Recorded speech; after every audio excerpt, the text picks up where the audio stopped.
Thanks for joining me again as we explore another great classic film. This is a film I first discovered in a video store in a small country town many years ago.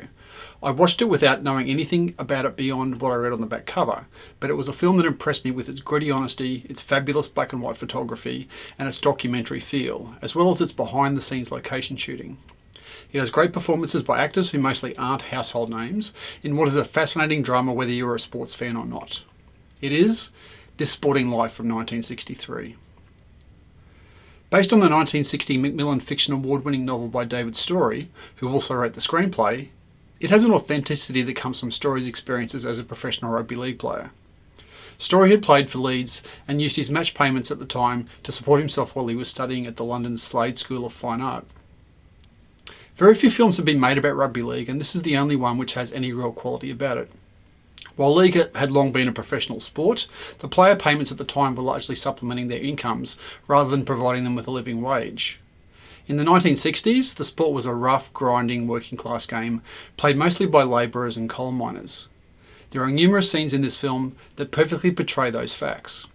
Frank Machin, using his aggression and determination to make up for his lack of skills in the game, the on-field brutality that included Frank punching or elbowing opposing players, and the violence that led to Frank having his teeth knocked out.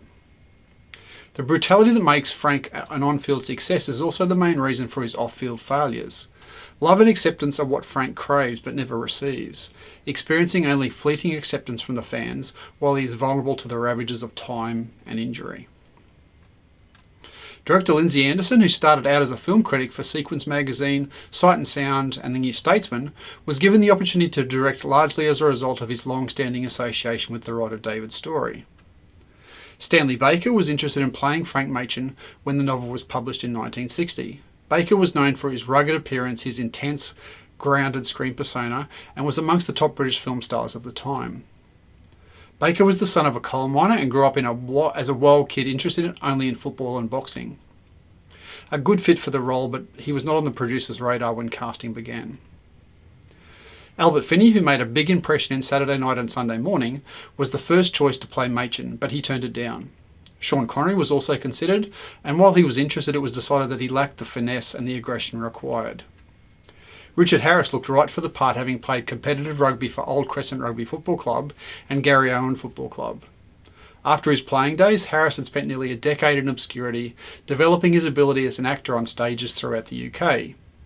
He made his film debut in 1959 in Alive and Kicking, followed it up with small roles in Shake Hands with the Devil, The Wreck of the Mary Dear, A Terrible Beauty and The Guns of Navarone.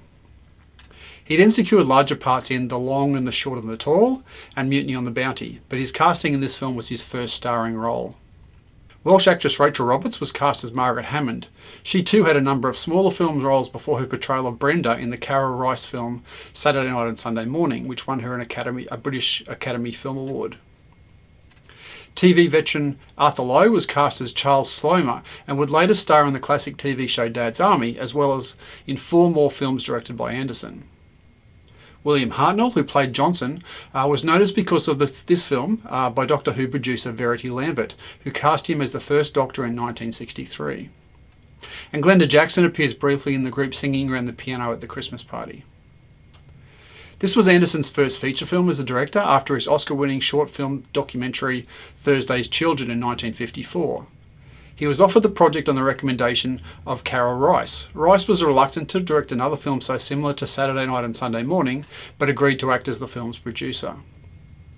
After the first month of production, Anderson was very happy with how things were going and felt that Harris was putting in the performance of his career. But the director feared that he lacked the perspective and judgment needed because of how fascinated he was with Harris and his ability to combine physicality, affection and cruelty. But Anderson's instincts were right. Scenes were filmed at Wakefield Trinity's Bellevue Stadium and Halifax's Thrum Hall. Because the budget could not accommodate the thousands of extras needed for the match scenes at Bellevue, hundreds of wooden dummies were placed amongst the human extras for the crowd scenes. The scene where Frank leaps from a bus to buy a newspaper, then leaps back onto the bus, was filmed at the top of Westgate in Wakefield. The houses used for filming the outdoor scenes were in Servia Terrace in Leeds. The riverside location where Frank takes the family for an outing in his new car is Bolton Abbey in the Yorkshire Dales. The editing of Peter Taylor is of note. It's used to tell much of the story in flashback with the effective use of sharp cuts at times of violence and brutality. This was a style not like no other British film that came before it. Reuters news agency reported unanimous praise by New York film critics. Variety admired its gutsy vitality and credited Anderson with bringing the keen observant eye of a documentary filmmaker to many vivid episodes without sacrificing the storyline.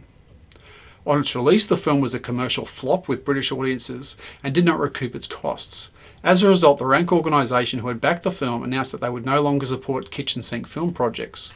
More generally, it ended producers' willingness to back the British New Wave films. Although the film was not a box office success, Harris became a star as a result of his performance.